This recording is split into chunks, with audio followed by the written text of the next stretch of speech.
Imagine a world where the greatest minds of history crafted techniques so powerful, so advanced, that they vanished from the record, lost in the shadows of time. These weren't just methods, they were secrets whispered between masters, guarded by empires, and then forgotten. Today, we're pulling back the curtain on 30 of these astonishing techniques, buried by centuries, waiting to be rediscovered. From the battlefields of ancient warriors to the workshops of Renaissance geniuses, these lost arts could rewrite what we thought we knew about human ingenuity. What if I told you that some of history's most pivotal moments, wars won, monuments built, even diseases cured, relied on knowledge that simply disappeared? No textbooks hold them, no museums display them. They're the ghost stories of innovation, lingering just out of reach. But here's the thrilling part: fragments remain. Hidden in crumbling manuscripts, encoded in art, or preserved in the oral traditions of remote cultures. This isn't just about dusting off old ideas, it's about uncovering a legacy that could challenge our modern assumptions. So why does this matter to you? Because these techniques aren't just relics, they're proof of how much we've yet to learn from the past. Think of the thrill an archaeologist feels when unearthing a long-buried city, or the shock of a historian stumbling upon a revolutionary document. That's the journey we're starting today. A journey where every revelation peels back another layer of mystery, where the past doesn't just speak, it astonishes. Ready to step into the forgotten corridors of history? Let's begin. Picture a weapon so fearsome that it could burn even on water, defying every attempt to extinguish its hellish flames. This was Greek fire, the Byzantine Empire's most closely guarded secret, a technological marvel so potent it shaped the course of medieval warfare. Historians still debate its exact composition, but ancient accounts describe a sticky, liquid fire hurled from tubes or siphons onto enemy ships, clinging to wood and flesh alike. The sight alone was enough to send adversaries into panic, as water only intensified the inferno. Some sources suggest it contained quicklime, naphtha, or even ingredients harvested from underwater volcanic vents. But the truth, the Byzantines took that knowledge to their graves. What made Greek fire so revolutionary wasn't just its destructive power, it was the empire's ruthless secrecy. Only a handful of alchemists and the imperial family knew the formula, with leaks punishable by death. Ships carrying the mixture were crewed by sworn loyalists, and manuals warned against writing it down. When Constantinople fell in the 15th century, the recipe vanished without a trace. Modern scientists have tried for centuries to recreate it, but none have matched its terrifying efficiency. Some speculate the Byzantines themselves may have destroyed the final records to keep it from falling into enemy hands. Here's the haunting question: if a single weapon could so decisively tip the scales of history, what other breakthroughs might have been lost to time? Greek fire wasn't just a tool of war, it was a symbol of how far civilizations would go to protect their edges. And somewhere in the cracks of history, its secrets still smolder. Now let's talk about a metal so extraordinary that warriors of the medieval world believed it could slice through stone: Damascus steel. The swords forged from this legendary material weren't just weapons, they were masterpieces. Their blades shimmered with distinctive rippling patterns, like water frozen mid-flow, while their edges could reportedly bend without breaking and retain a razor's sharpness through battle after battle. But the most astonishing part, the technique to create them vanished centuries ago, leaving modern metallurgists scrambling to reverse engineer the secrets behind their unparalleled strength. The mystery begins with Voynich steel, a rare high-carbon alloy mined in ancient India and traded across the Near East. Craftsmen in Damascus, then a hub of metalworking genius, transformed these raw ingots into blades of mythic quality. The process involved intricate cycles of heating, folding, and hammering, but the real magic lay in the details. Some theories suggest the steel's nanostructure, formed by trace elements like vanadium, gave it supernatural resilience. Others point to the way artisans quenched the metal in exotic cooling agents, possibly even fruit extracts or animal blood, to achieve its unique properties. Here's where the plot thickens. By the 18th century, the knowledge had faded. Mines depleted, trade routes shifted, and the last smiths took their methods to the grave. Modern attempts to replicate Damascus steel often fall short, even with advanced microscopy revealing its intricate carbon nanotubes. Was it the purity of the original ore, a forgotten quenching technique, or something else entirely buried in the oral traditions of long-vanished workshops? One thing's certain, every failed experiment only deepens the awe for those who mastered this craft centuries ahead of their time. What does this mean for us today? Beyond the romance of lost swords, Damascus steel represents a humbling truth. Even our most cutting-edge science can't always decipher the brilliance of the past. It's a reminder that history's greatest innovations weren't just products of chance, they were born from knowledge we've yet to fully reclaim. And somewhere in the folds of time, the answers still wait. 2,000 years later, the piers and breakwaters of ancient Rome still stand unbroken in the Mediterranean, defying waves, salt, and time itself. Meanwhile, modern concrete structures often crumble after mere decades. What did the Romans know that we've forgotten? The answer lies in a recipe so ingenious it's taken scientists centuries to unravel its secrets. At the heart of this mystery is a material called pozzolana, a volcanic ash mine near the Bay of Naples. When mixed with lime and seawater, it triggered a chemical reaction modern engineers call aluminous tobamorite. This rare crystal forms tiny, interlocking plates within the concrete, strengthening it over centuries instead of weakening. But here's the twist: Roman builders didn't just toss ingredients together. They perfected a meticulous process, layering the mixture with crushed brick or volcanic rock to create a self-healing effect. Cracks: the Romans exploited them. Seawater seeping in would react with the ash, forming new minerals to seal gaps automatically, a feature our modern concrete desperately lacks. The Pantheon's dome, still the world's largest unreinforced concrete structure, is a testament to this lost art. Its interior coffers weren't just decorative, they redistributed weight while allowing the concrete to cure evenly, a stroke of engineering genius. Even more astonishing, recent studies suggest the Romans might have used animal blood or milk as mixing agents to reduce bubbles, creating a denser, more durable material. Yet after Rome's fall, the recipe faded into obscurity. Medieval builders reverted to weaker mortars, and the Industrial Revolution prioritized speed over longevity. Today, scientists are racing to decode these ancient methods, not just for historical curiosity, but because Roman concrete could revolutionize sustainable construction. Imagine seawalls that grow stronger with age or skyscrapers standing for millennia. The real lesson here isn't just about chemistry, it's about patience. The Romans built for eternity, while we often build for deadlines. Their concrete whispers a question across the centuries. What if true progress isn't just inventing new things, but remembering what we've already lost? Imagine holding a book filled with bizarre, looping handwriting, accompanied by illustrations of plants that don't exist and celestial charts that defy known astronomy. This is the Voynich Manuscript, a 240-page mystery that's baffled cryptographers, linguists, and historians for over 6 centuries. Written in the early 15th century, its pages shimmer with an unknown script, curving letters arranged in patterns that suggest language, yet resist every attempt at translation. Here's what makes it even stranger. The plants depicted in its delicate drawings match no known species, while its diagrams of tiny, naked women bathing in interconnected tubes hint at some lost alchemical or medicinal knowledge. Theories about its origins span the fantastical.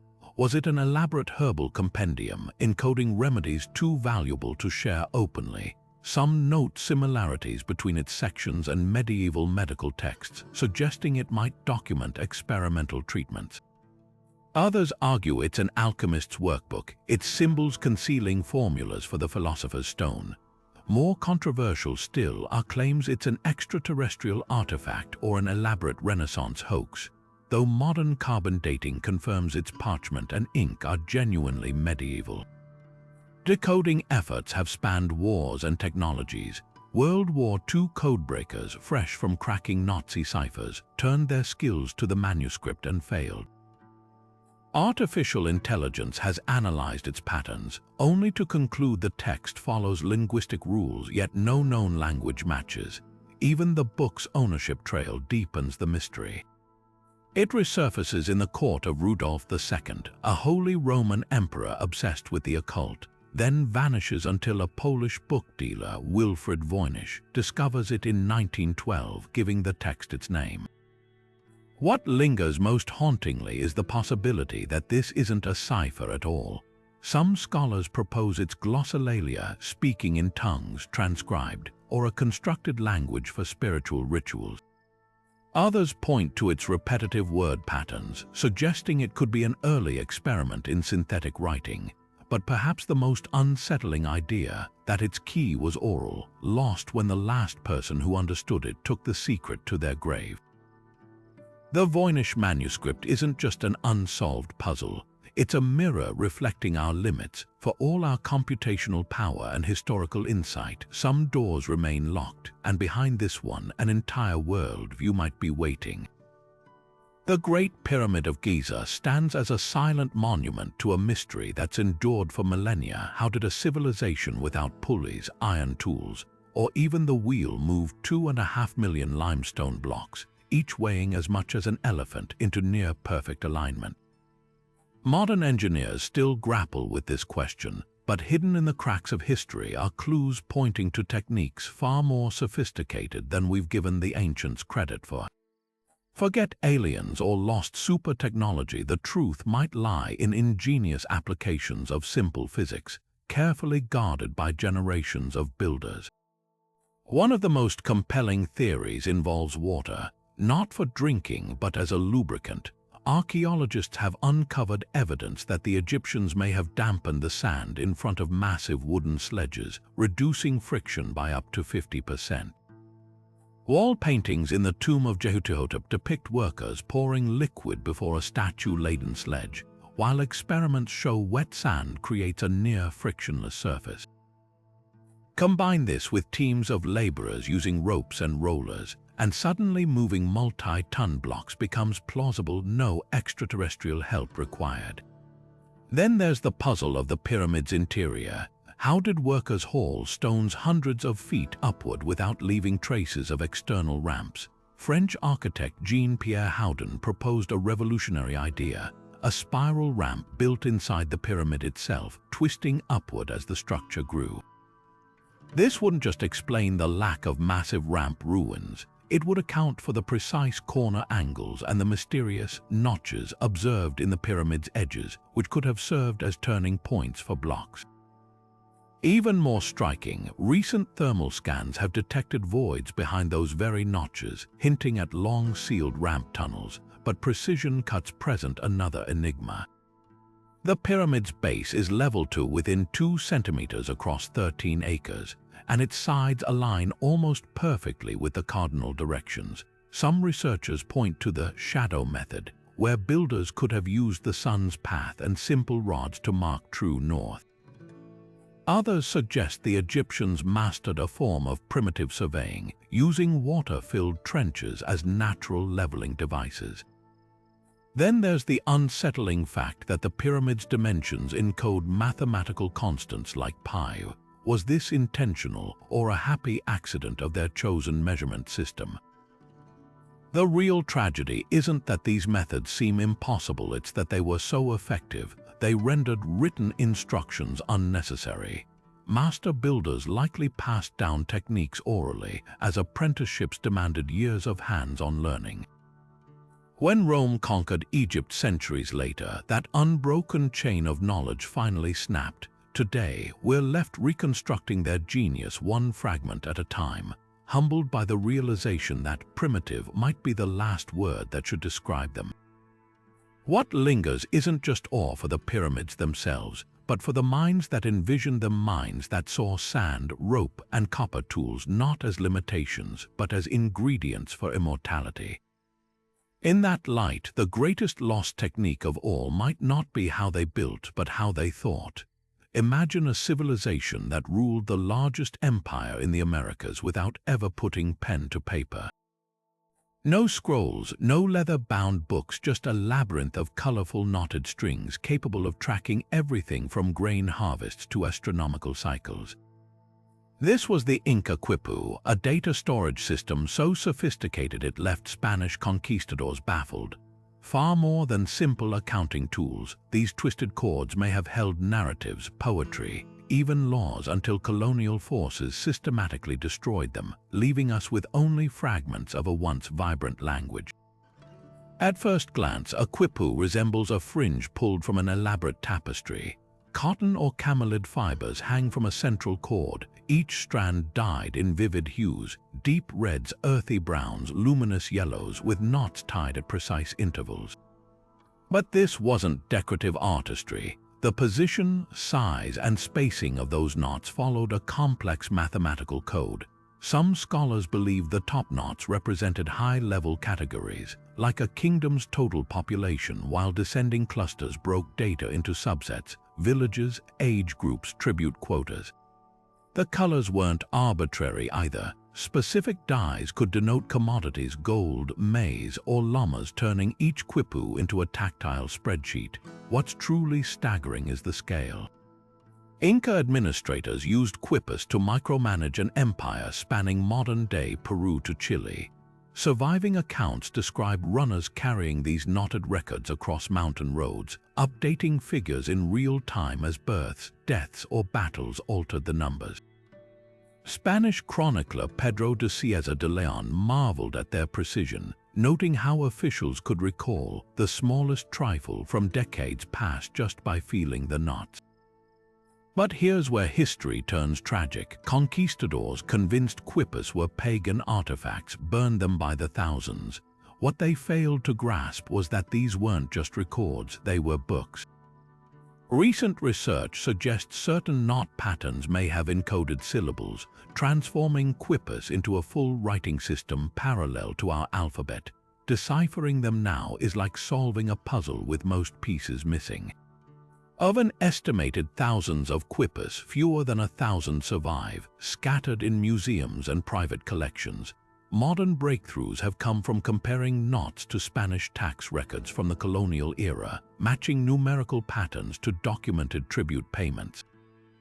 But the linguistic potential remains locked. Harvard's Gary Urton proposes that knot direction, whether the loop twists left or right, could represent binary data akin to computer code. Meanwhile, indigenous communities in the Andes still preserve oral traditions about reading quipus through touch, hinting at living knowledge that academia has yet to fully engage. The loss cuts deeper than forgotten bookkeeping. When quipus burned, so did the voices of an entire civilization, their laws, their poetry, their way of seeing the world. Unlike the Rosetta Stone, which gave us the key to Egyptian hieroglyphs, no bilingual quipu text survives. What lingers is a haunting possibility that the Inca developed a form of writing so radically different it defies our paper-bound assumptions. Perhaps the greatest lesson of the quipu isn't about what we've lost, but how much we still have to learn about the many ways humans can speak across time. Buried deep in the tombs of China's Han Dynasty rulers lies a color that defies time: Han purple, a pigment so advanced it bends the laws of physics. Unlike the famed Tyrian purple extracted from sea snails, this vibrant hue was entirely synthetic, crafted by alchemists over 2,000 years ago from barium, copper, and silica heated to precisely 900 degrees Celsius. But here's what stunned modern scientists. Under the right conditions, this ancient pigment can manipulate light itself, exhibiting quantum properties we've only recently begun to understand. The mystery begins with its discovery on terracotta warriors and palace murals, still radiant after centuries. chemists analyzing the pigment in the 1990s made an astonishing realization. Han purple's crystalline structure can absorb and emit microwave radiation, a trait eerily similar to modern superconductors. Even more bizarre, when chilled near absolute zero, its electrons align in ways that defy classical physics, entering a state called quantum criticality. For context, this behavior wasn't documented in Western science until the late 20th century, yet Han Dynasty artisans somehow stumbled upon it while mixing minerals in kilns. How did they achieve this? The recipe, recorded in cryptic Taoist alchemy texts, involved a volatile process called liquid phase sintering, melting ingredients just enough to bond them without losing form. But the knowledge vanished when the Han Dynasty collapsed, taking with it the precise firing techniques and mineral ratios. Modern attempts to recreate Han purple often fail to match its durability or luminosity, suggesting missing steps, perhaps a specific cooling method or an undocumented additive. The real enigma isn't just the pigment's existence but its purpose. Was it merely decorative, or did Han alchemists obsessed with immortality believe it held cosmic power? Some murals place the color near depictions of the heavens, hinting at spiritual significance. Others note its presence in tomb artifacts meant to guide souls, leading theorists to propose it was considered a conduit between realms. What lingers is a humbling thought. While we chase quantum computing and futuristic materials, our ancestors might have been manipulating the same forces with nothing but clay, fire, and meticulous observation. Han purple isn't just a lost color, it's a fingerprint of genius, proving that innovation isn't always about moving forward. Sometimes it's about rediscovering how far we've already been. For centuries, Viking sagas spoke of a magical stone, the solarstein that could reveal the sun's position even when clouds veiled the sky. To modern ears, it sounded like pure myth until archaeologists began peeling back the layers of legend and uncovering a startling truth. Hidden in the wreck of an Elizabethan warship off Alderney in the English Channel, researchers discovered a small, rhomboid crystal nestled beside navigation tools. This wasn't just any mineral, it was Iceland spar, a form of calcite with optical properties so precise it could have guided Norse sailors across the North Atlantic's treacherous fog without a single glimpse of the sun. Here's how it worked. When light passes through calcite, it splits into two beams due to its unique crystalline structure. By rotating the stone until these beams align in equal intensity, a navigator can pinpoint the sun's hidden position with eerie accuracy. Experiments by researchers at Hungary's Eötvös-Loránd University proved the method's effectiveness even under thick cloud cover. Trained users could determine the sun's location within 5 degrees. Imagine the advantage this gave Viking raiders and traders, allowing them to strike out across open ocean when others dared only coastal sailing. But the real genius lies in how the Norse likely combined this tool with their existing knowledge. Sagas reference sunboards, wooden discs etched with notches that may have worked in tandem with the sunstone to calculate latitude. A navigator could hold the crystal at a fixed angle, match the split light beams, and then align the board's notches to confirm their course. This wasn't just primitive wayfinding, it was a sophisticated fusion of physics and tradition, enabling voyages from Greenland to Vinland centuries before magnetic compasses reached Europe. Why did the technique vanish? As compasses spread, the sunstone's role faded, preserved only in fragments of oral history. Yet recent discoveries suggest its use persisted longer than assumed. The Alderney crystal dates to the 1500s, long after the Viking Age. Some scholars now speculate medieval sailors employed similar methods during overcast Mediterranean crossings or monsoon-heavy Indian Ocean trade routes. The irony, our modern GPS relies on satellites, but the principle isn't so different. Both technologies decode invisible signals to reveal our place in the world. What lingers isn't just admiration for Norse ingenuity, but a question. how many other myths hold kernels of lost science? The Sunstone reminds us that history's greatest navigators didn't just brave storms. They outsmarted them, turning the sky itself into a map we're only beginning to understand. Hidden beneath the jungles of Mesoamerica lies a pigment so durable, it still clings vibrantly to temple walls 1,500 years after its application, Mayan blue. Unlike other ancient colors that fade or flake away, this striking turquoise hue defies time, resisting humidity, acid, and even modern chemical solvents. But the real mystery isn't just its resilience, it's how the Maya transformed humble ingredients into a sacred substance believed to bridge the earthly and divine. At the heart of this enigma is an unlikely marriage of materials. Modern spectroscopy reveals Mayan blue as a fusion of indigo dye extracted from the leaves of the annual plant, and palagorskite, a rare fibrous clay mine from cenotes, the sacred sinkholes of the Yucatan.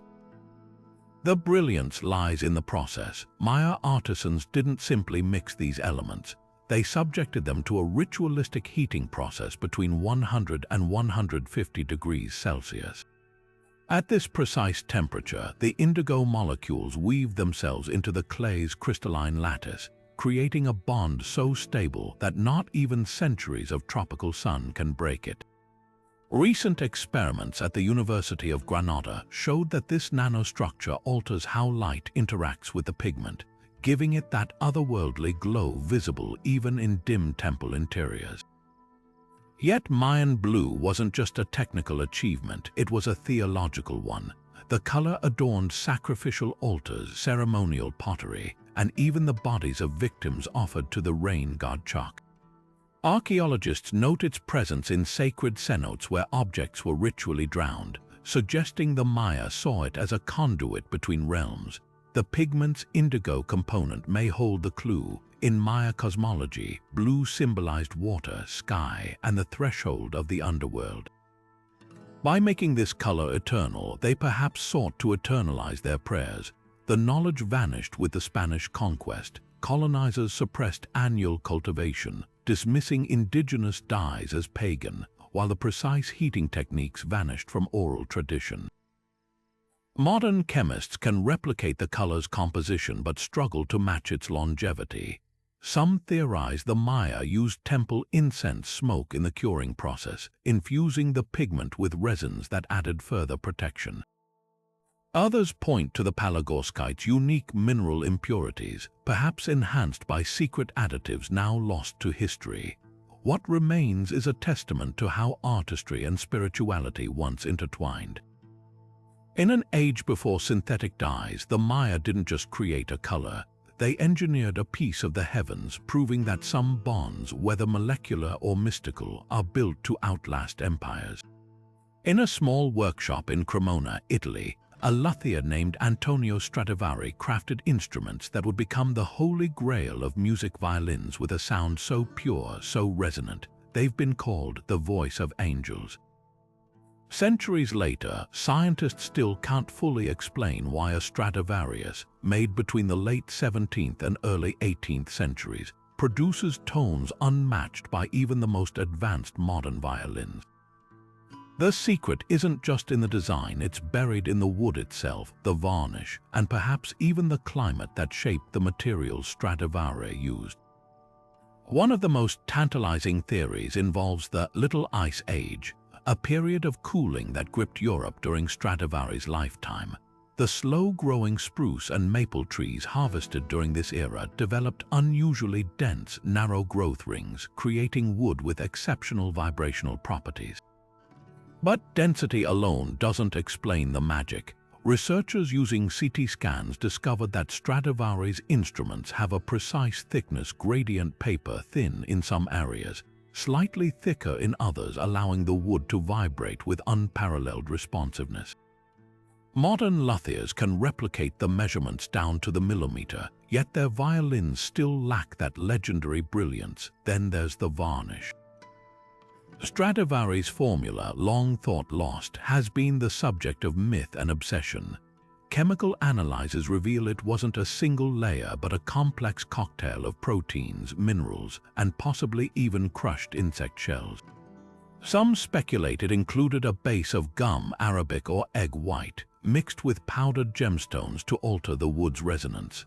Others argue the varnish's true genius lay in its application, a delicate balance that sealed the wood without stifling its natural vibrations. In 2006, a team in Belgium claimed to have reverse-engineered the recipe using synchrotron radiation, yet instruments treated with their version still fell short of the originals.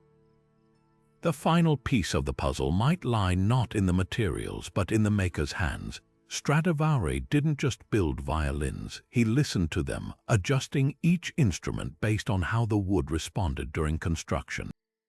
This intuitive process, honed over decades, couldn't be captured in blueprints. Modern makers rely on precise digital measurements, but Stradivari worked by feel, fine-tuning each curve and contour until the wood sang to him. Add to this the centuries of playing that have conditioned surviving Stradivarius instruments, their wood fibers subtly reshaped by generations of vibration, and the gap between old and new becomes even harder to bridge. What lingers isn't just admiration for Stradivari's skill, but a humbling realization: some artistry transcends technical replication. In our age of synthetic materials and computer modeling, we're still chasing the alchemy of a craftsman who worked by candlelight, proving that genius isn't just about what you know, it's about how you listen. The battlefield at Zama in 202 BC should have been Hannibal's triumph. His war elephants, his seasoned mercenaries, his genius for tactics. But what if Rome's greatest foe wielded a weapon far more insidious than tusks or steel? Ancient historians whisper of Carthaginian commanders unleashing venomous serpents in battle, their fangs dipped in toxins so refined, a single scratch meant agony or death.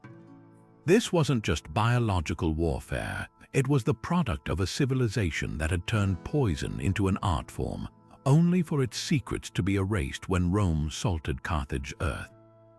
North Africa's apothecaries were legendary. Greek texts describe Carthaginian poisons derived from desert adders, scorpions, and even toxic marine creatures blended into viscous pastes.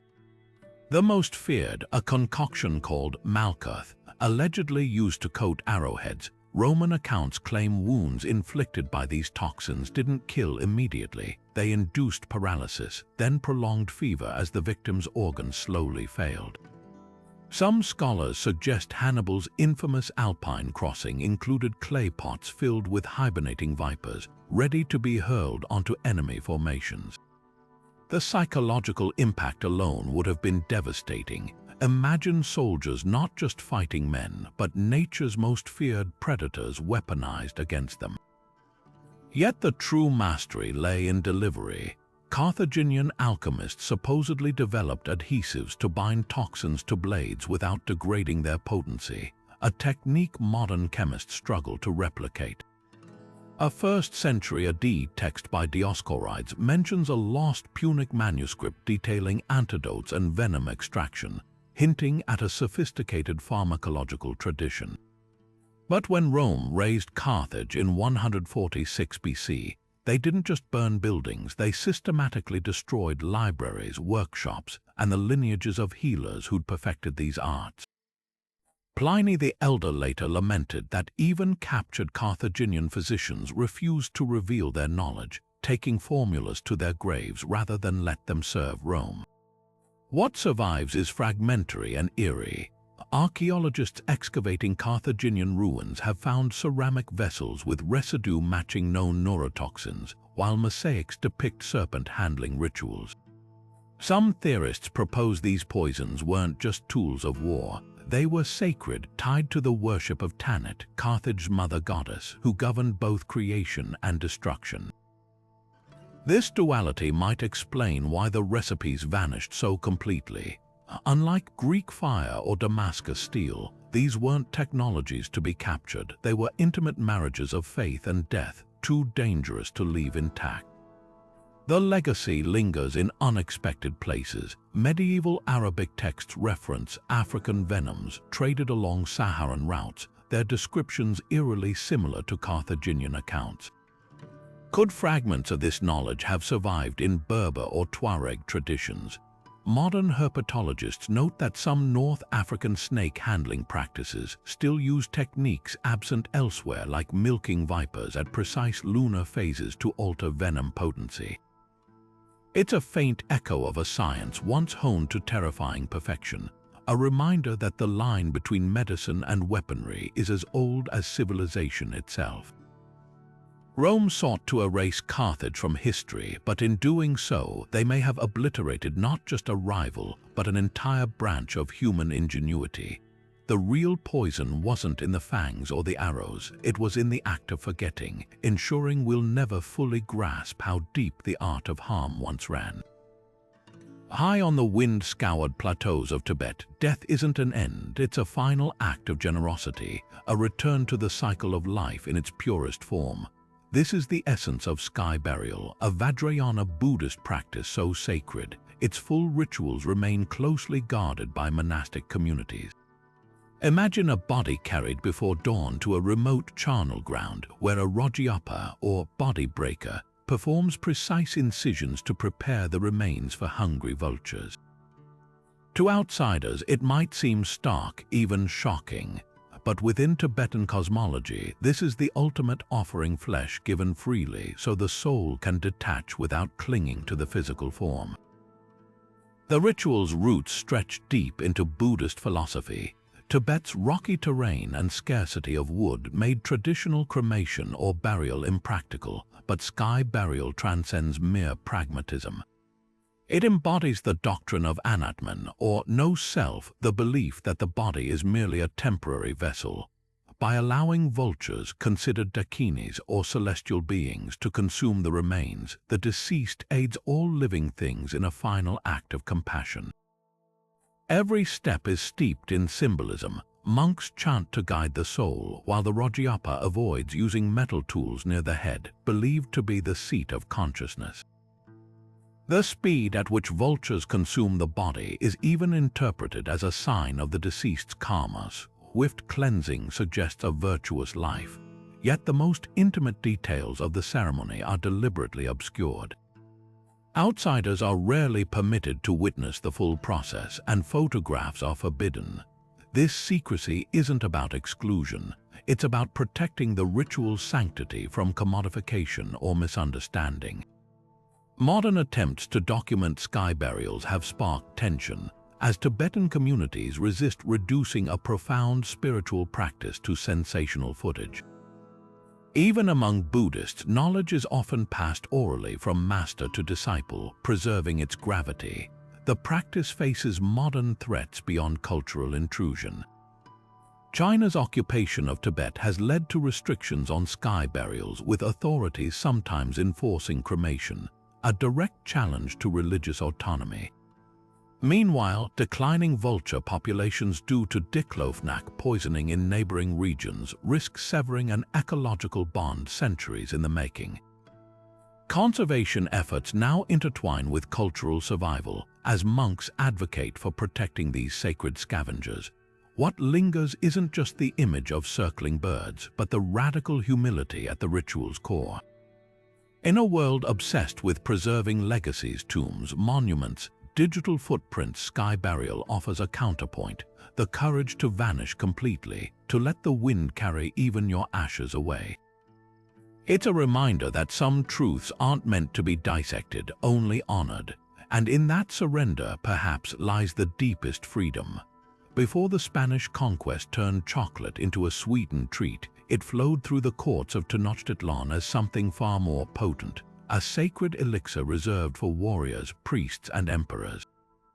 Montezuma II, ruler of the Aztec Empire, was said to drink 50 golden goblets daily of this frothy, bitter brew, not for pleasure but for power. Unlike the sugary cocoa we know today, these preparations were laced with chili peppers, vanilla, and even hallucinogenic mushrooms or sacred morning glory seeds, transforming chocolate into a gateway to the divine. The Aztecs inherited cacao's secrets from the Maya, who first cultivated it over 3,000 years ago.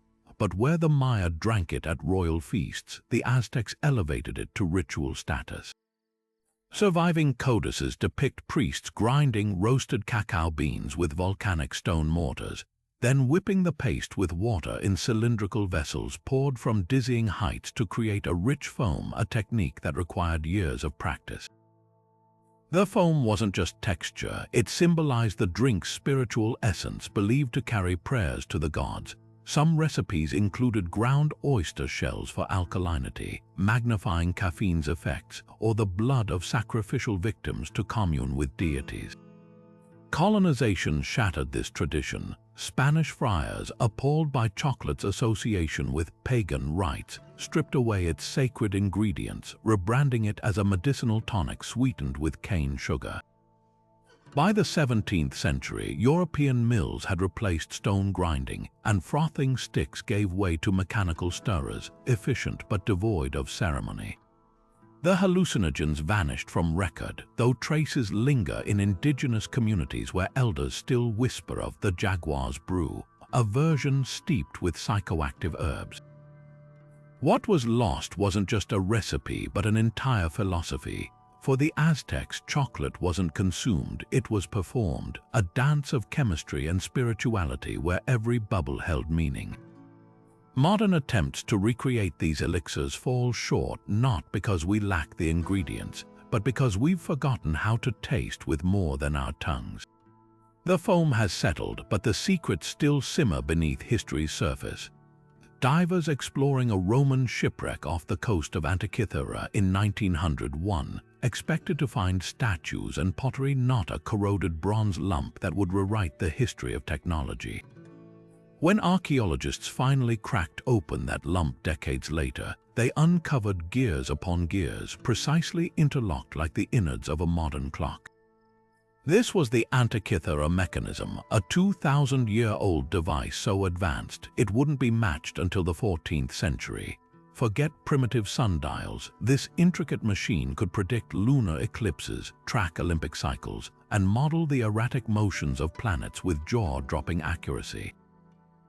The genius lies in its miniature cosmos. X-rays and three-dimensional scans reveal at least 30 intermeshing bronze gears housed in a wooden case no larger than a shoebox. One gear, with 223 teeth, mirrored the 19-year Metonic cycle used to harmonize lunar and solar calendars. Another recreated the Saros cycle, a pattern of eclipses recurring every 18 years. But the real showstopper was its differential gear, a component previously believed invented in the 16th century, which allowed the mechanism to calculate the Moon's elliptical orbit by subtracting two rotational speeds. To put this in perspective, devices of similar complexity wouldn't appear again until medieval cathedral clocks over a millennium later. Yet the most haunting question isn't how it worked, but why such brilliance vanished. The mechanism aligns with descriptions of devices said to be built by Archimedes or his school, suggesting it wasn't unique. Cicero wrote of a similar machine brought to Rome by Marcellus after the sack of Syracuse, a bronze sphere that mapped celestial movements. So where are the others? Some scholars point to the collapse of the ancient Greek scientific tradition under Roman rule, as practical engineering overshadowed theoretical pursuits. Others blame the loss of specialized workshops that could craft such precise gears, their knowledge atomized by war or economic decay. Perhaps the most unsettling theory is that the Antikythera mechanism wasn't lost, it was ignored. Later societies, convinced the ancients couldn't possibly possess such technology, may have dismissed surviving examples as mere curios. Byzantine monks reportedly found complex geared devices but saw them as magical rather than mechanical, dismantling them as heresy. Meanwhile, medieval Europe's focus on eternal salvation left little room for modeling the heavens as a clockwork system. What lingers isn't just admiration for the mechanism's craftsmanship, but a chilling realization: progress isn't inevitable. A civilization can reach staggering heights only to have its breakthroughs erased by time, dogma, or sheer disbelief. The Antikythera mechanism whispers across millennia, reminding us that genius doesn't always leave footprints. Sometimes it sinks beneath the waves, waiting centuries for someone to recognize its light. Under the glow of charcoal fires in feudal Japan, master smelters performed a ritual that produced the purest steel the world had ever seen, Tatara steel. This wasn't just metalwork, it was a sacred alchemy where earth, fire, and human precision converged to forge the legendary blades of the samurai. Unlike European forges that blasted iron with bellows, the Tatara method relied on patience and purity. For 72 uninterrupted hours, smelters tended a clay furnace shaped like a giant trough, layering iron-rich black sand with charcoal in precise ratios. The process demanded more than skill, it required spiritual discipline.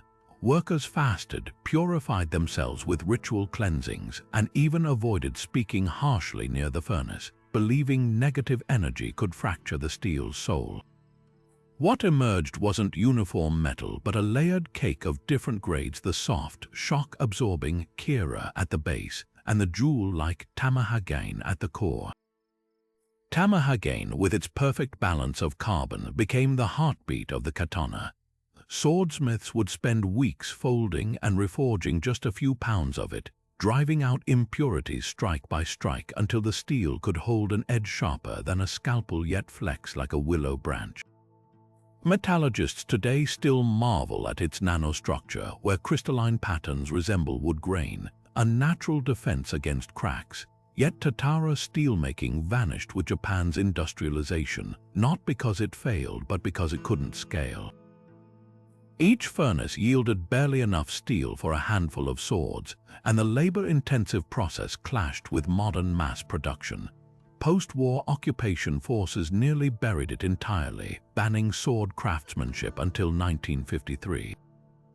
Today, only a handful of licensed smelters keep the tradition alive, like Yoshindo Yoshihara, whose family has forged blades for over 20 generations. The tragedy isn't just the loss of a technique, it's the extinction of an intimacy between maker and material. Modern steel mills produce pristine alloys, but none whisper with the spirit of the Tatara's dance of flame and sand. In that vanishing art lies a truth: some perfection comes not from efficiency, but from sacrifice. Scorching desert winds sweep across Iran's rooftops, but step inside a traditional Persian home, and you'll find an oasis of cool air, no electricity, no moving parts, just architecture so brilliant it harnessed the elements themselves. These are the badgers or wind catchers, towering above cities like Yazd, like silent sentinels of ancient ingenuity. More than just decorative towers, they functioned as nature's air conditioning, funneling breezes downward through shaded tunnels to lower indoor temperatures by as much as 20 degrees Fahrenheit. The secret lay in their precise orientation. Master builders aligned each wind catcher to capture prevailing winds, while internal partitions split the airflow, directing it over water channels or moist clay walls to add cooling evaporation. Some designs even incorporated underground canat systems, where air passed through subterranean tunnels chilled by Earth's constant temperature before rising into living spaces. But the real innovation was adaptability. Wind catchers could reverse function. On stifling, windless nights, their tall structures acted like chimneys, drawing hot air upward and pulling cooler air from courtyards below. Across the Silk Road, variations of this technology flourished. In Dubai's Bastakia district, wind towers featured intricately carved wooden louvers to filter dust while maximizing airflow. Egypt's Mashrabiyah screens borrowed similar principles, using latticed windows to diffuse sunlight and channel breezes. Yet Persian wind catchers remained unmatched in their sophistication, with some reaching 90 feet tall and servicing entire neighborhoods through connected ventilation shafts. So why did this zero-energy cooling masterpiece fade from modern construction? Part of the answer lies in globalization. As concrete and steel spread, traditional mud brick architecture optimized for wind catchers gave way to high rises incompatible with passive cooling. Air conditioning offered a one-size-fits-all solution, divorcing buildings from their climate rather than harmonizing with it. But the deeper loss was cultural. The knowledge of aligning towers to microclimates, once passed down through guilds of builders, fractured under rapid urbanization. Today, a handful of architects are resurrecting these principles, blending ancient geometry with modern materials. In Oman's new parliament building, windcatcher-inspired ducts reduce energy use by 40%. Meanwhile, researchers at Yazd University have digitized historic designs to optimize them for contemporary cities. Their findings reveal how much we've overlooked. Wind catchers didn't just cool air, they purified it, filtering dust and pathogens through their labyrinthine passages. Perhaps their greatest lesson isn't about air but mindset. In an era obsessed with overpowering nature, the wind catcher whispers a different approach: work with the wind, not against it. The towers still stand across Iran's skyline, silent witnesses to a time when comfort wasn't something you plugged in. It was something you engineered into the bones of a building. Standing amidst the misty hills of Ireland and Wales, ancient stones whisper secrets in a language of lines, straight slashes cutting across a central spine like branches from a tree trunk. This is Ogham, the cryptic alphabet of the Celts, a script so ingeniously simple yet shrouded in mystery that historians still debate whether it was created for mundane record-keeping or sacred druidic rites. Each of its 20 characters, or feda, corresponds not just to a sound but to a specific tree: birch for B, alder for F, oak for D, suggesting a world where writing and nature were inextricably linked. The origins of Ogham are as elusive as the Druids themselves.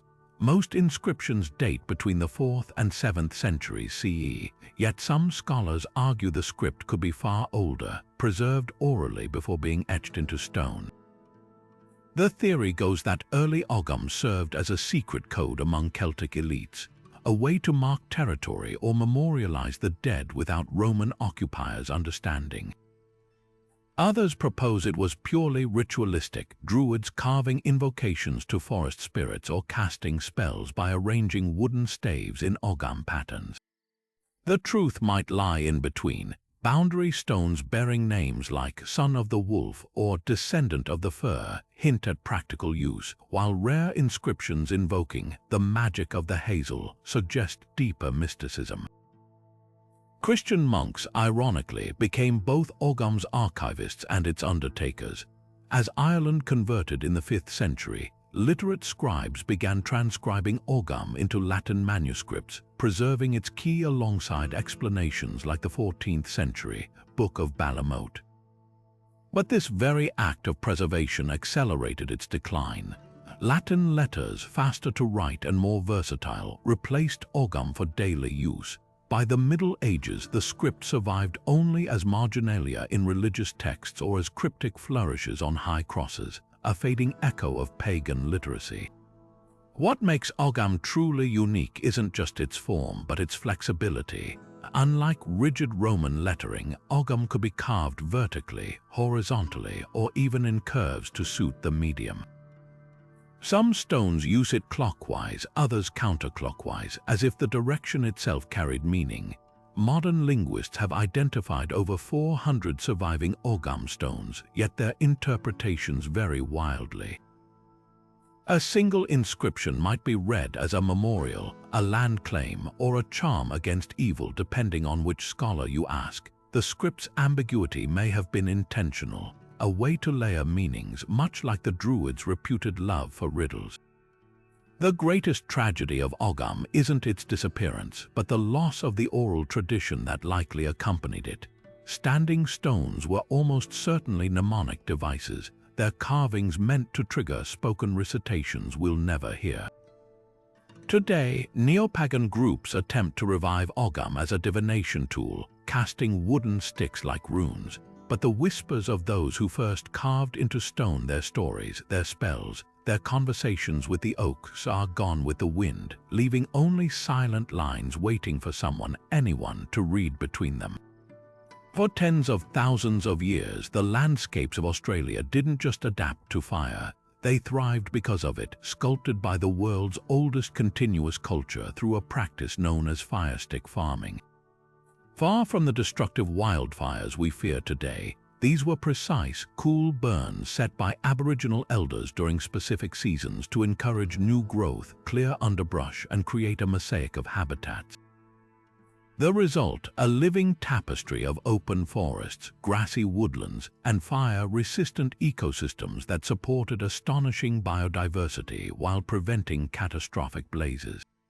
European colonists arriving in the late 18th century marveled at how park-like the continent appeared, never realizing they were witnessing an ancient form of ecological engineering.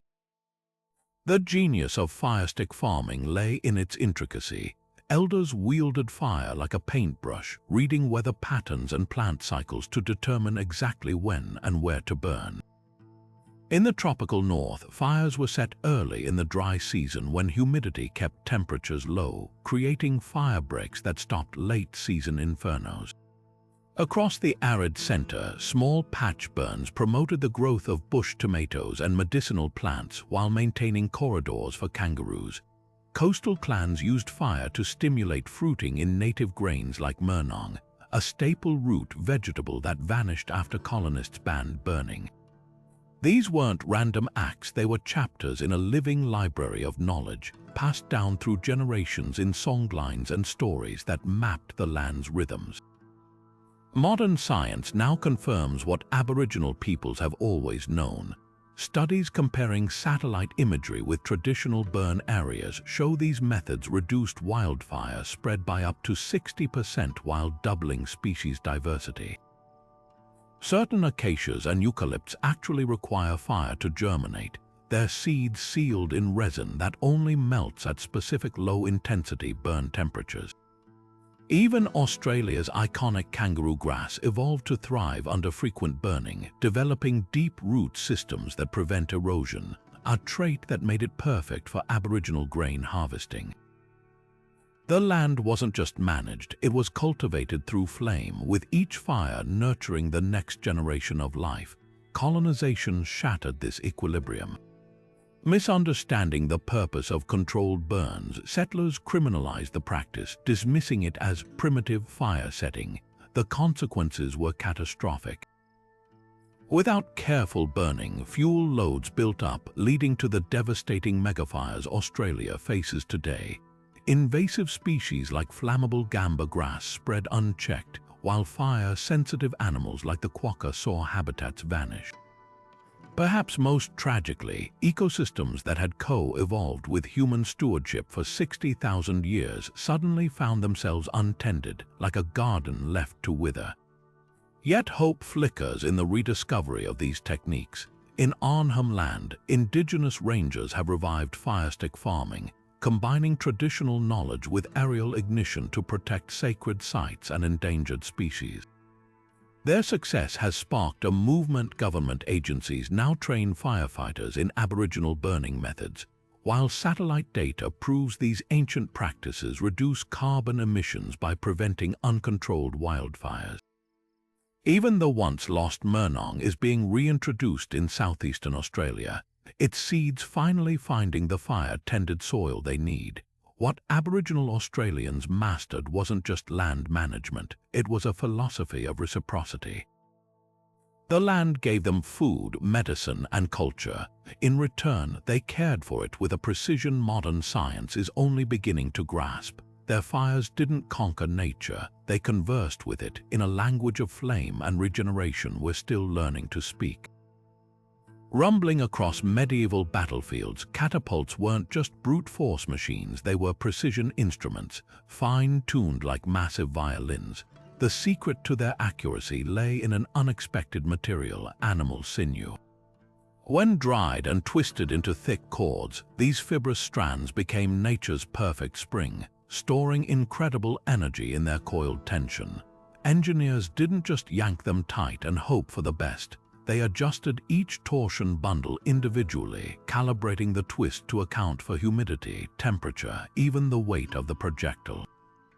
A single finger-width difference in winding could send a stone crashing harmlessly short or arcing perfectly over castle walls. The tuning process bordered on ritual.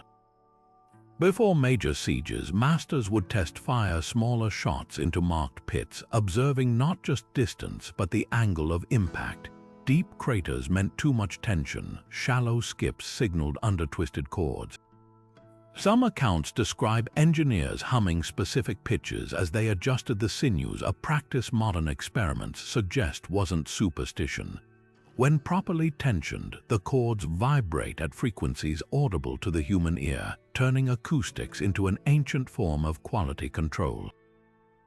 The Romans took this further, embedding metal clips called tension markers into their ballistae frames, allowing exact replication of successful settings across different machines.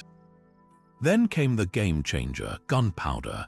Early cannons were wildly inaccurate compared to a well-tuned trebuchet, but they didn't rely on finicky organic materials that stretched in rain or snapped in cold.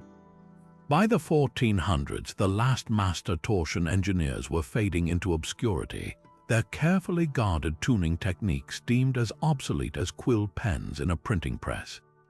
Yet buried in monastery manuscripts are hints of their genius, sketches showing graduated winding cranks, ratios for stone weight versus cord diameter, even wax recipes for waterproofing sinews. What's haunting isn't just the loss of these methods, but how thoroughly we've underestimated medieval engineering. Reconstructions using original tuning principles have achieved groupings tighter than modern artillery at equivalent ranges. Those primitive siege engines, they were the product of centuries of iterative science, erased not because they failed, but because the world moved on, leaving us to rebuild their brilliance one twisted strand at a time. Deep in the steamy jungles of Mesoamerica, the Olmecs, humanity's first rubber masters, were crafting bouncy, resilient balls centuries before Charles Goodyear patented vulcanization. This wasn't just child's play. These rubber artifacts were central to the sacred ball game, a ritual so potent it symbolized the cosmic struggle between life and death. The Olmecs didn't just harvest latex from local rubber trees, they transformed it through a chemical alchemy that still puzzles modern scientists. Mixing raw sap with juice from the morning glory vine, they stumbled upon a formula that stabilized the rubber, preventing it from melting in the tropical heat or turning brittle in the cool of night. Laboratory recreations reveal this concoction created sulfur-like crosslinks between latex molecules, a rudimentary form of vulcanization over 2,000 years ahead of its time. The process began at dawn when tappers collected latex in ceramic cups, then blended it with morning glory extract in precise ratios passed down through generations. Artisans shaped the sticky mass into spheres, sometimes layering it around human skulls for ritual balls used in ceremonial matches. The result, spheres that could rebound several feet into the air, their elasticity finely tuned by adjusting the vine juice concentration. Some surviving examples, like the 10-pound ball found at El Manotti, retain their bounce after millennia buried in sacrificial springs. The Olmecs didn't stop at balls. They fashioned rubber straps for tool handles, waterproof coatings for textiles, and even hollow figurines that may have been early inflatable toys. Yet this technological marvel faded with the Olmec collapse around 400 BC. Later Maya and Aztec cultures preserved aspects of the ball game, but their rubber lacked the Olmec's consistency. Spanish colonizers, horrified by the game's associations with human sacrifice, banned it outright. Missionaries burned rubber manuscripts and dismantled ball courts, severing the chain of knowledge. By the 1800s, when European chemists rediscovered vulcanization, they had no idea Mesoamericans had beaten them to it. Today, researchers are piecing together the lost chemistry. The morning glory's sulfonic compounds appear to mimic modern accelerants, while Olmec kilns may have used controlled heat to enhance durability. But the full ritual context, the chants, the exact harvesting techniques, the spiritual significance of each ingredient is gone. Modern replicas bounce but lack the sacred heft of objects believed to hold the gods' favor. The Olmec's rubber wasn't just a material, it was a bridge between earth and sky, its bounce echoing the path of the sun across the heavens. In our pursuit of progress, we didn't invent rubber, we reinvented what they already knew. Beneath the scorching Mesopotamian sun, craftsmen in ancient Babylon perfected a blue so vivid, it seemed plucked from the heavens themselves, the legendary cobalt glaze adorning the Ishtar Gate. More than just pigment, this luminous hue represented a chemical triumph, blending crushed quartz, plant ash, and rare cobalt ore from distant mines into a glass-like coating that resisted fading for millennia. Modern spectrographic analysis reveals its secret, a precise mix of copper, magnesium, and trace metals, fused at temperatures exceeding 1,000 degrees Celsius in specialized updraft kilns. Unlike later civilizations that simply painted over clay, Babylonian artisans engineered their glaze to chemically bond with the brick surface, creating a shimmering second skin that withstood sandstorms and sieges alike. The process began with an alchemist's precision. Cobalt ore, hauled from the Zagros Mountains or possibly as far as Afghanistan, was ground with mortars to a powder finer than flour, then sieved through woven reed screens. Mixed with locally harvested alkali salts, the blend formed a paste applied to pre-fired bricks in intricate layers. But the true magic happened in the kilns, where artisans employed a technique modern ceramists call reduction firing. By carefully restricting oxygen flow at critical moments, they forced the cobalt molecules to rearrange, intensifying the blue's depth. Surviving fragments from Nebuchadnezzar's palace show gradients of color within single tiles, proof of master glazers adjusting kiln dampers by hand to control every subtle shift in hue. Yet by the time Alexander the Great marched into Babylon in the 4th century BC, the knowledge was already crumbling. Later Greek and Roman attempts to replicate the glaze resulted in duller imitations, their kilns incapable of sustaining the precise temperatures Babylon's vertical, beehive furnaces achieved. Part of the loss was geopolitical. Persian conquests disrupted trade routes for high-quality cobalt, forcing substitutions with inferior copper-based blues. But the greater factor was cultural. Babylonian glassmakers, like medieval guilds, guarded their craft through oral apprenticeship. When the last of these masters vanished during the Seleucid Empire's decline, their kiln designs and firing sequences vanished with them. Archaeologists piecing together the puzzle face tantalizing gaps. Cuneiform tablets from Sippar mention blue stone recipes in vague poetic terms, referring to celestial omens rather than practical instructions. A handful of surviving kiln foundations near Babylon show unusual air channels and insulation layers, but without the original fuel blends, possibly including bitumen or date palm resin, modern reconstructions struggle to match the glaze's legendary luminosity. Even more perplexing are traces of zinc and nickel found in Ishtar Gate fragments, elements that shouldn't exist in regional ores. Did the Babylonians possess metallurgical knowledge far beyond what history records? The greatest tragedy lies in what the glaze symbolizes. For Nebuchadnezzar's subjects, that blue wasn't just decoration, it embodied the divine. The gate's alternating rows of bulls and dragons, gleaming against the sapphire background, mirrored the celestial pathway of the goddess Ishtar. Each tile was a prayer in ceramic, a piece of the cosmos made tangible. Later empires, obsessed with stealing Babylon's wealth, overlooked its true treasure, the understanding that color could be more than pigment. It could be alchemy, theology, and immortality fused into a single blazing tile. Today, as conservators battle to preserve the gate's surviving fragments in Berlin's Pergamon Museum, we're left with a haunting truth: some brilliance can't be replicated, only remembered.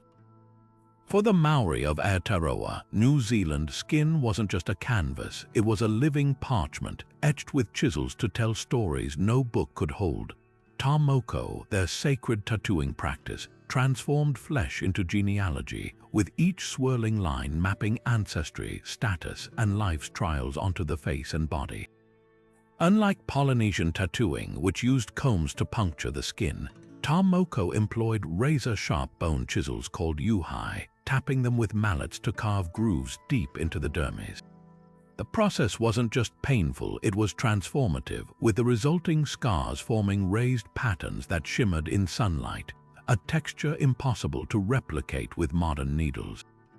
Every curve and spiral held meaning. The koru, a coiled fern motif, symbolized new beginnings. Intersecting lines traced tribal affiliations. Forehead designs called ungakepikarau denoted rank reserved only for chiefs. Women wore intricate chin tattoos called mokokoi, signaling their role as knowledge keepers, while warriors bore markings that recorded battles or spiritual encounters. But Tomoko wasn't merely decorative, it was a rite of passage. Receiving one's first markings, often during adolescence, involved months of spiritual preparation under the guidance of Tohunga Tomoko tattoo experts, who chanted ancestral incantations to sanctify the process. The pigment itself was sacred, mixed from burnt kori gum or caterpillars infected with a fungus that produced black soot, believed to carry the essence of the forest. Colonization nearly severed this tradition forever. European settlers, dismissing Tomoko as savage scarring, pressured Maori to abandon the practice in the 19th century.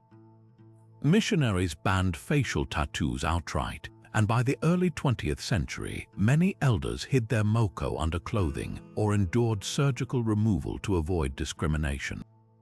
The art clung to survival through clandestine sessions in remote villages, where a handful of masters continued carving designs in secret, passing down tools and chants to apprentices.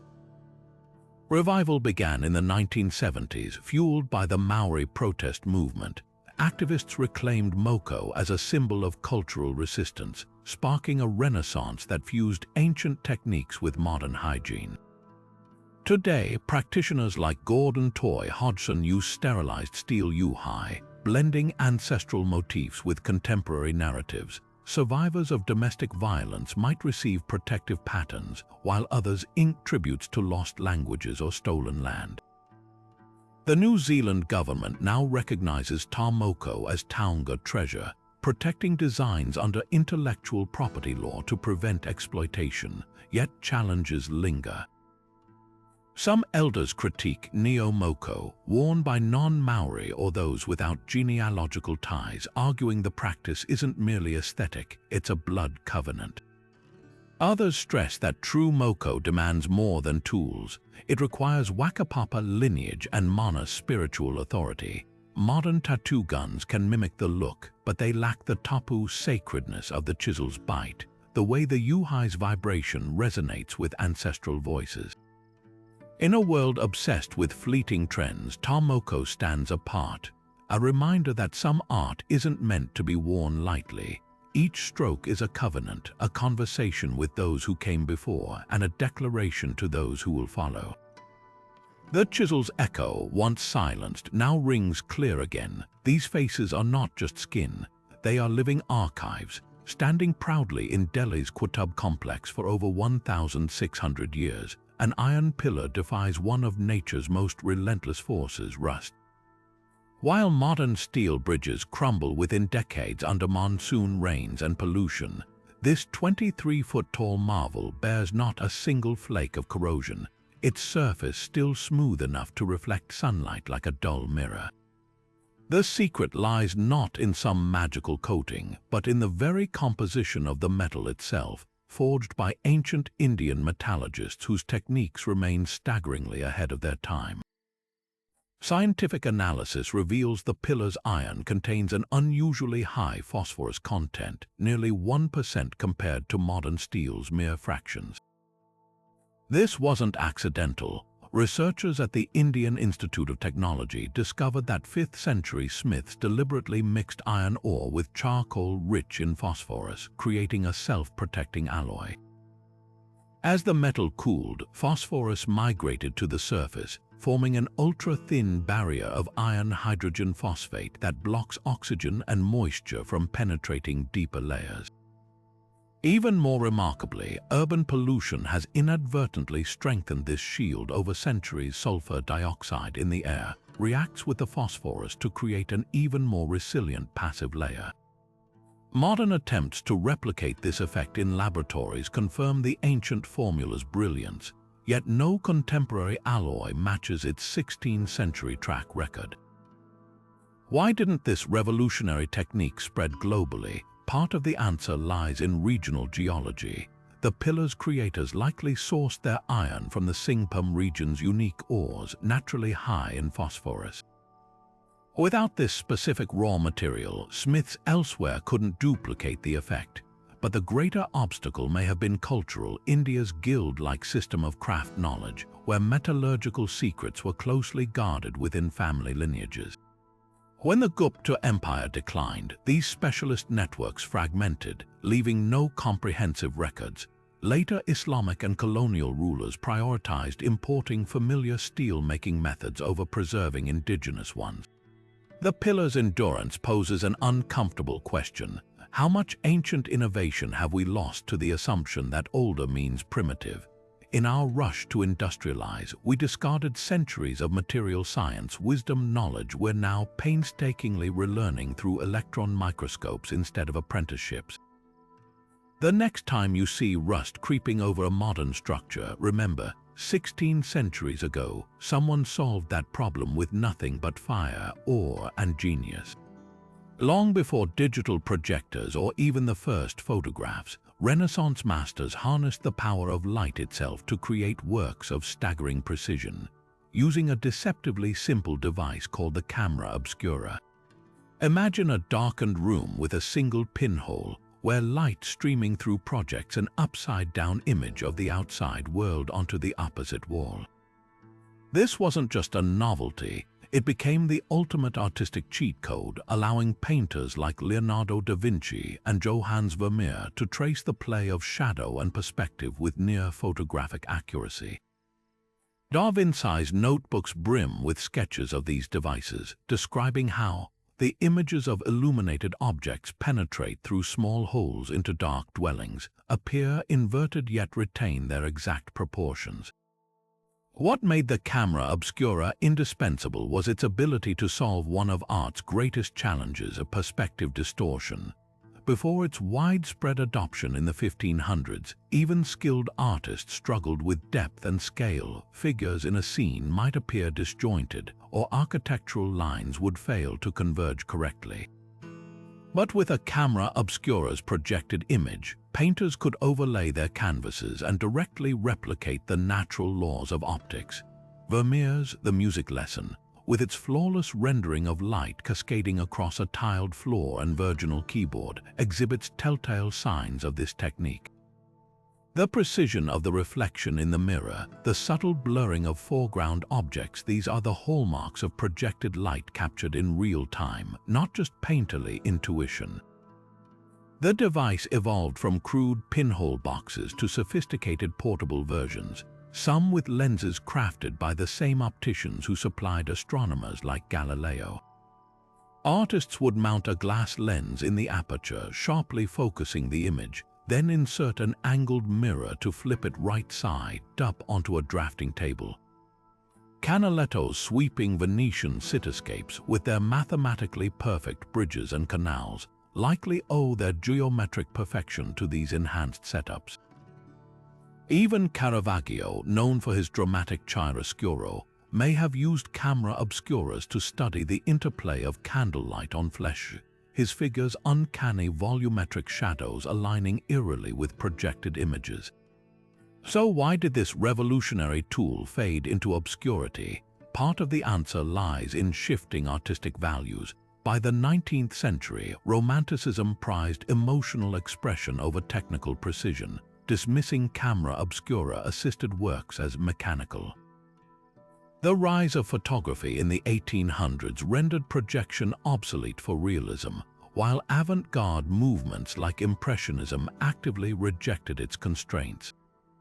But the deeper loss was the tacit knowledge how artists adjusted lenses for different lighting conditions or blended traced outlines with freehand flourishes. These nuances vanished as the device became a footnote in art history. Modern imaging technology has unearthed eerie evidence of these lost techniques.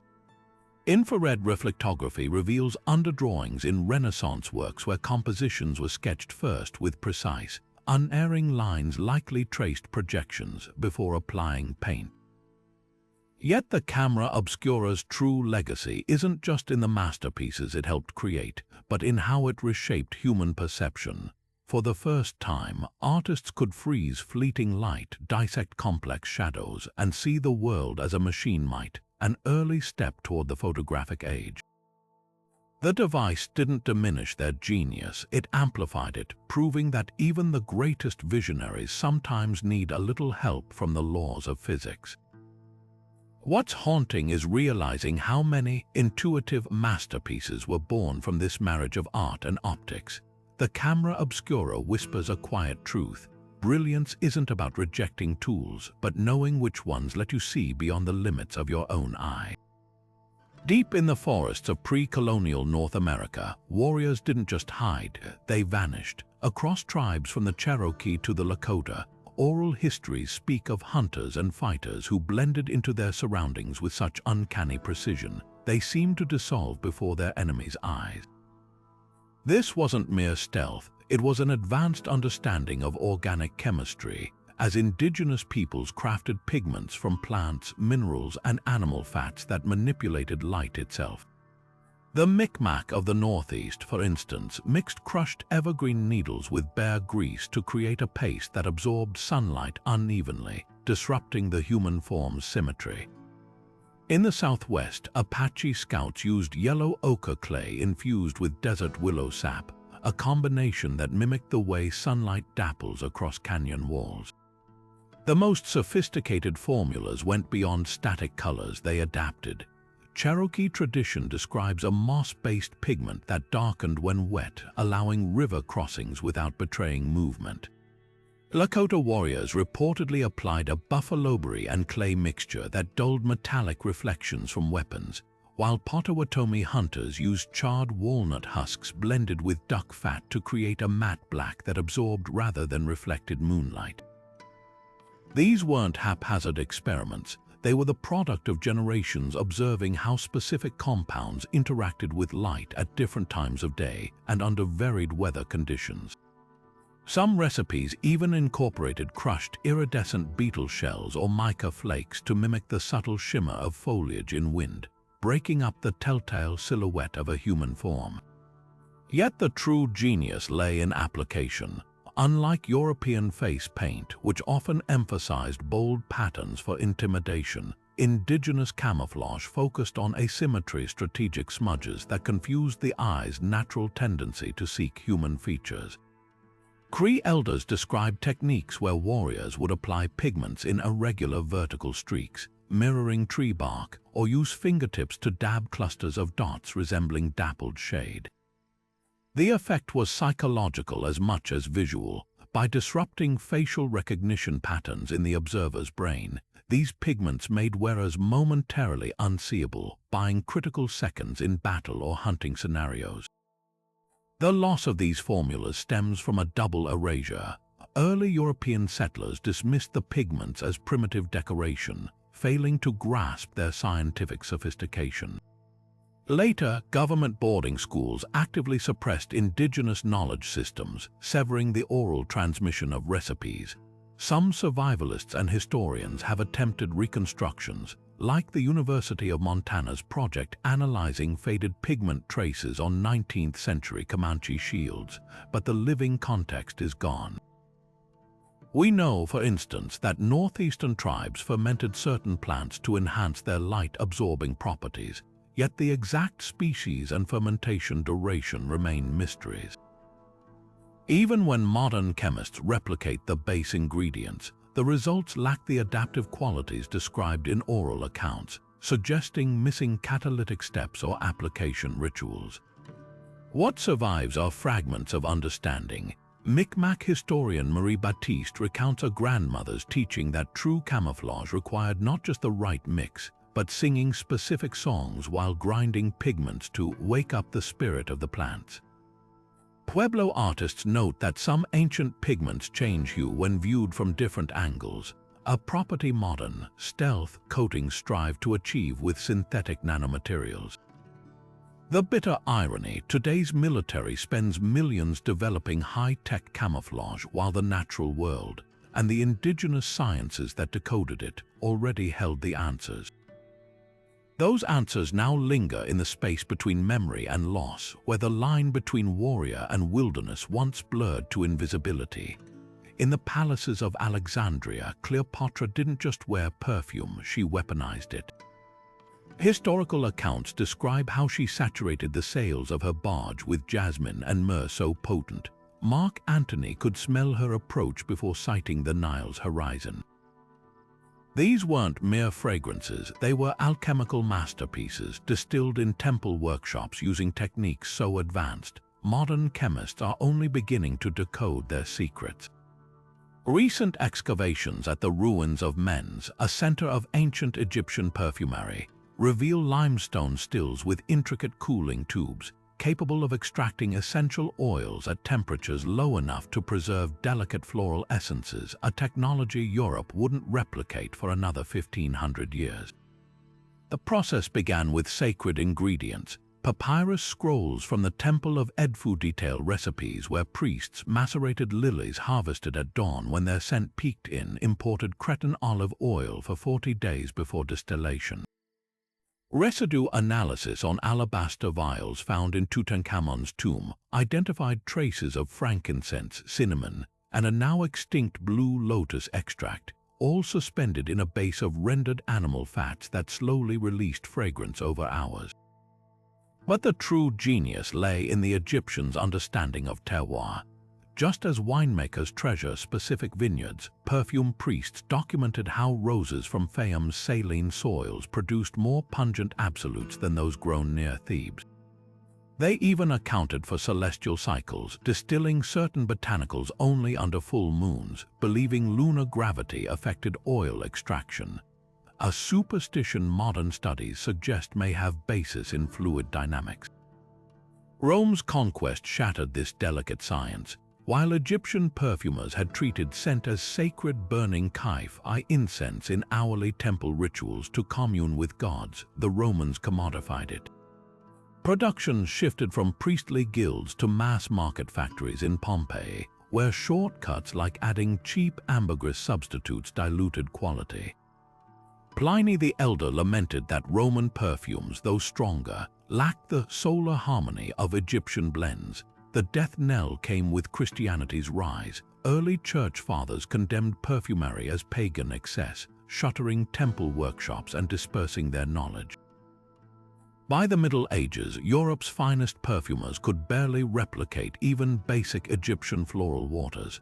Today, archaeologists and chemists are piecing together the fragments. At the University of Bonn, researchers used gas chromatography to analyze crusted residues in Coptic flasks, reconstructing a Mendesian perfume described by Plutarch, its base note of bitter almond revealing it contained myrrh harvested during drought years when stressed trees produced more complex resins. Meanwhile, in Cairo's National Research Center, botanists are reviving the blue lotus from ancient seeds, hoping to restore a scent extinct since Cleopatra's era. Yet the greatest loss isn't the recipes themselves, it's the worldview that birthed them. For the Egyptians, perfume wasn't cosmetic, it was cosmology. Each vial held the essence of Ra's journey across the sky, a sensory bridge between mortal and divine. Modern reconstructions may mimic the chemistry, but the sacred intention, the belief that scent could lift prayers to the gods, has evaporated like alcohol from an uncorked vial, leaving only the faintest whisper on history's skin. Amid the chaos of a Viking raid, one weapon struck terror deeper than any other, a gleaming blade marked with the cryptic inscription, +VLF Bur +T. These Ulfbert swords weren't just tools of war, they were marvels of metallurgy centuries ahead of their time, their steel so pure and flexible they seemed almost supernatural.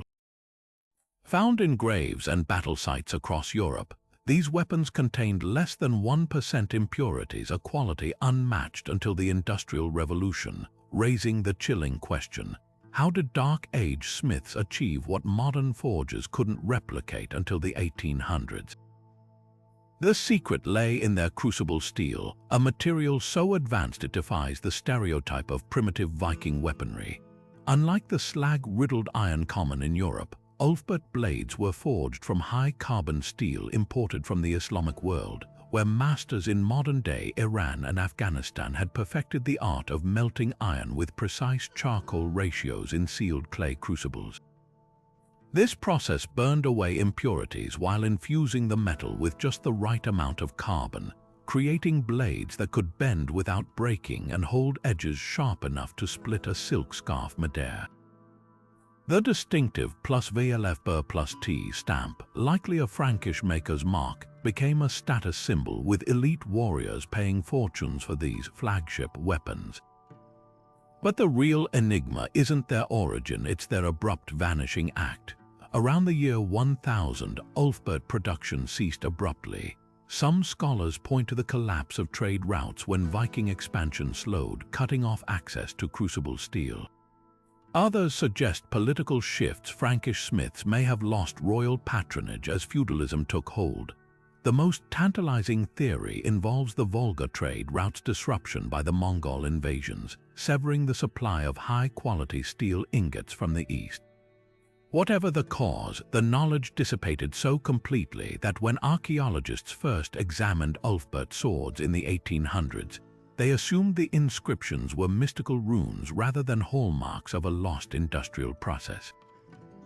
Modern attempts to recreate these blades reveal just how sophisticated they were. Blacksmith Richard Furrer spent 18 months replicating the exact conditions, using medieval tools to smelt ore at over 3,000 degrees Fahrenheit, a temperature that would have required Viking-era furnaces burning impossibly hot. His conclusion: the original smiths must have used some form of wind augmentation, possibly bellows systems lost to time, or secret flux materials that lowered the melting point. Even more perplexing are the sword's welded cores. Some show evidence of differential tempering, where the cutting edge was hardened while the spine remained flexible, a technique not formally documented until the Japanese perfected it in katana centuries later. What makes the Ulfbert mystery so haunting is what it reveals about Dark Age globalization. These swords weren't just random finds. They were products of an interconnected medieval world where Iranian steel traveled through Slavic middlemen to Frankish craftsmen, then north to Viking warlords. The +VLF+T mark wasn't just a brand, it was a Rosetta Stone of forgotten supply chains, proving that even in the so-called Dark Ages, brilliance could flicker brightly before being swallowed by time's shadow. Today, as historians trace the isotopic fingerprints of these blades back to their ore sources, each sword whispers the same truth. History's greatest innovations often hide in plain sight, waiting for us to recognize how much we've forgotten. High in the Andes, where thin air bites at the lungs, ancient surgeons performed a medical miracle, slicing into living skulls with obsidian blades, not to kill but to heal. Trepanation, the practice of drilling or scraping holes in the cranium, wasn't unique to the Inca, but what sets their techniques apart: survival rates that would make modern neurosurgeons pause. Excavations across Peru and Bolivia have uncovered hundreds of trepan skulls, many showing clear evidence of bone regrowth, proof that patients not only endured the procedure but thrived for years afterward. One collection from the Huari site reveals a skull with 5 separate trepanations, each healed, suggesting the patient returned repeatedly for treatment of chronic conditions like seizures or head trauma. The true marvel lies in the methods. Spanish chroniclers, dismissive of indigenous medicine, left scant details, but forensic analysis fills the gaps. Incan surgeons likely used chisels made from volcanic glass or bronze toumi knives, their edges sharper than modern steel scalpels.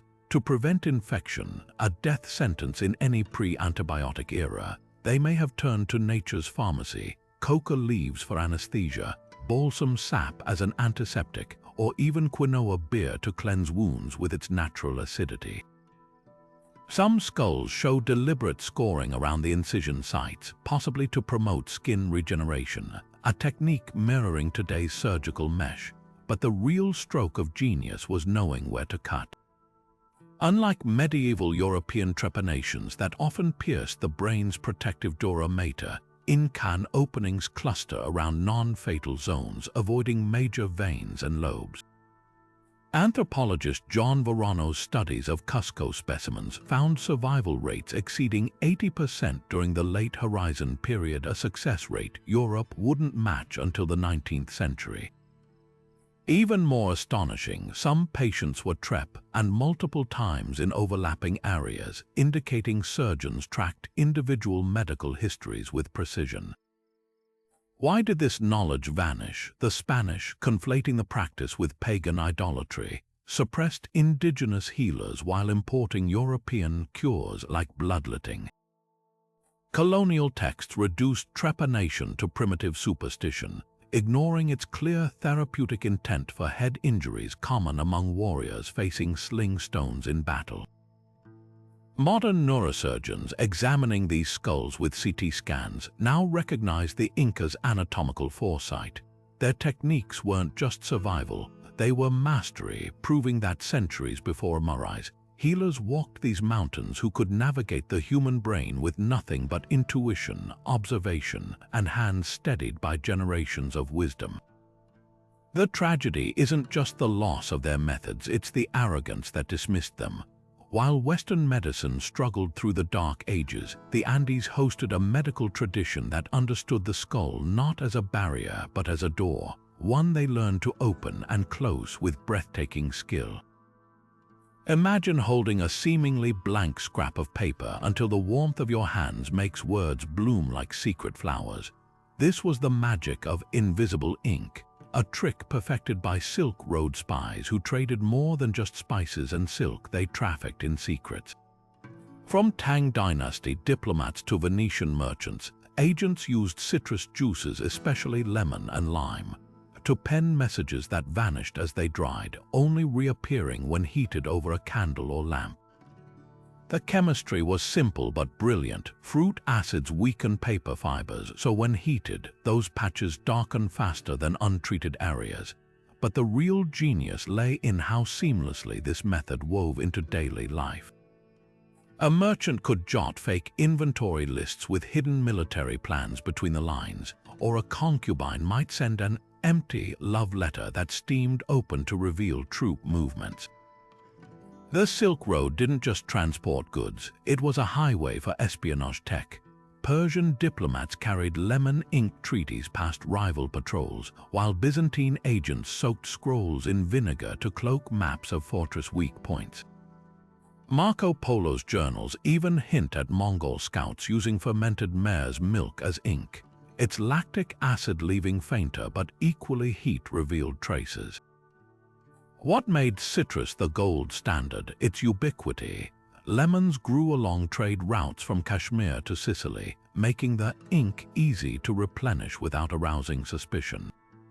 A trader squeezing fruit for his tea could just as easily be preparing a coded dispatch. Yet every trick has its expiration date. By the Renaissance, rising literacy made blank paper suspect, and the advent of iodine vapor, which reacts with starch residues, exposed even the cleverest citrus codes. The final blow came from alchemy. As chemistry advanced, inks made from cobalt chloride or silver nitrate emerged, substances that changed color not just with heat, but humidity or light, rendering citrus obsolete. Today, declassified Cold War manuals reveal how thoroughly the torch passed. A 1943 OSS guide dismisses lemon juice as amateurish, favoring phenolphthalein and ultraviolet inks. But in dusty silk road caravanserais, where a single misplaced word could doom an empire, citrus ink was more than a tool, it was poetry. Each message carried the ghostly thrill of duality, the ordinary masking the extraordinary. Modern forensic teams still find traces on ancient documents, their invisible words waiting centuries for the right warmth to speak again. The real lesson isn't just about acid and heat, it's about how the best secrets hide in plain sight, trusting that only the worthy will know how to make them speak. Deep in the vaults of Cambridge University, between pages of calculus and optics, lie Sir Isaac Newton's most obsessively guarded writings, not on physics but on alchemy. Over 1 million words scrawled in his unmistakable hand, detail failed experiments to unlock the ultimate secret, chrysopoeia, the art of transmuting base metals into gold. To modern eyes, it's baffling. How could the architect of classical mechanics, the man who decoded gravity, spend decades chasing what we dismiss as pseudoscience? The answer reveals a lost world where science and mysticism weren't opposites, but partners in humanity's oldest quest to unravel nature's deepest laws. At its core, chrysopoeia wasn't just about greed.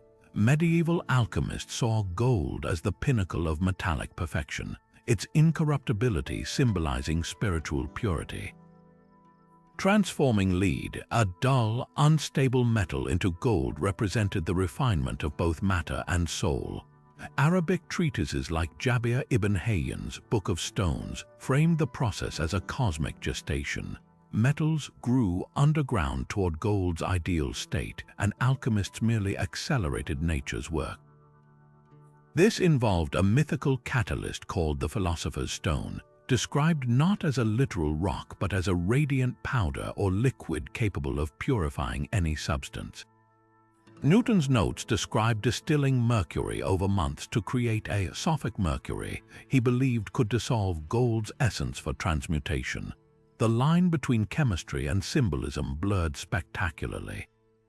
When alchemists wrote of the green lion devouring the sun, they might mean heating green vitriol iron sulfate to release sulfuric acid, a process that dissolves gold. Their bizarre illustrations of winged serpents and hermaphrodites encoded real laboratory techniques: alembics for distillation, pelicans' self-refilling flasks for circulation. Even the famed solve et coagula, dissolve and coagulate, wasn't just metaphor. It mirrored the process of dissolving metals in acid, then precipitating them back out, step by step removing impurities. So why was Newton's alchemy mocked for centuries? Partly because his successors, eager to establish chemistry as a respectable science, scrubbed it of mystical associations. But modern research reveals surprising validity in his methods. Historian William Newman recreated Newton's experiments with 17th-century tools, discovering that his alchemical mercury, when mixed with gold and heated, formed stunningly beautiful microstructures, gold trees branching like fractal snowflakes. To Newton, these dendritic patterns weren't just curiosities. They were proof that metals possessed hidden life forces, a concept shockingly close to modern material science's study of crystal growth. The greatest irony, chrysopoeia may have been impossible, but its pursuit birthed real discoveries. Alchemists invented water baths, nitric acid, and alcohol distillation, tools that shaped modern labs. Their insistence that metals could transform wasn't entirely wrong either. Nuclear physics proves lead can become gold through radioactive decay or particle bombardment. It just requires more energy than medieval furnaces could muster. What truly died with chrysopoeia wasn't a technique, but a worldview. Newton didn't see a divide between his prism experiments and his search for the Philosopher's Stone. Both sought to decode divine order. Today, as physicists chase grand unified theories and quantum mysteries, we're left wondering, were the alchemists' dreams so different from our own? Their lab equipment rusted, their manuscripts faded, but their ambition still gleams, not as fool's gold, but as a reminder that the pursuit of transformation, however impossible, is what transforms us. From the self-healing concrete of Rome to the quantum-defying pigments of Han China, these 30 lost techniques reveal a startling truth. Human ingenuity has flourished and vanished in ways we're only beginning to grasp. Each masterpiece of forgotten knowledge carries the fingerprints of civilizations that saw solutions where we see only shadows. War didn't just erase lives, it burned libraries like that of Carthage, where venom recipes and nautical charts turned to ash. Colonization didn't just claim land, it severed oral traditions like the Inca's Quipu knots and the Maoris' chiseled moko, leaving gaps no archive can fill. And secrecy, it shrouded everything from Byzantine fire to Damascus steel in layers of intentional silence, until craftsmen took their secrets to graves we've yet to uncover. What's haunting isn't just the scale of what we've lost, but how casually it happened. The Antikythera mechanism sank beneath indifferent waves, its genius dismissed as impossible for centuries. Mayan blue faded not from weakness, but because conquerors banned the rituals that sustained it. Even Stradivari's violins prized and preserved whisper a paradox. We saved the artifacts but lost the alchemy of their making. These weren't just tools or tricks, they were conversations between cultures and their environments, dialogues in languages we've forgotten how to speak. Yet hope flickers in the cracks. Modern archaeologists wielding laser scanners and spectral imaging are decoding hidden passages in Egyptian tombs that may hold lost metallurgy texts. Indigenous elders working with linguists are resurrecting oral formulas for firestick farming, proving some knowledge hibernates but doesn't die.